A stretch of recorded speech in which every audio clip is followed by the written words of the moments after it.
भगवद्गीतेमध्ये लिहिलंय की तुमचं मन भक्तीकडे ओढल्या जात असेल ना, तर तुम्ही देवाला नाही, तर देवाने तुम्हाला निवडलंय.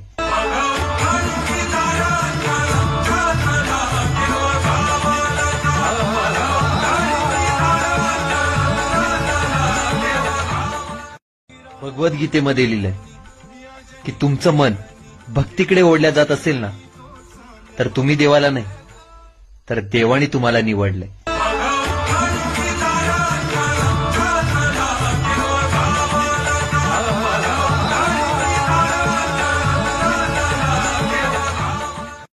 भगवद्गीतेमध्ये लिहिलंय की तुमचं मन भक्तीकडे ओढल्या जात असेल ना, तर तुम्ही देवाला नाही, तर देवाने तुम्हाला निवडलंय.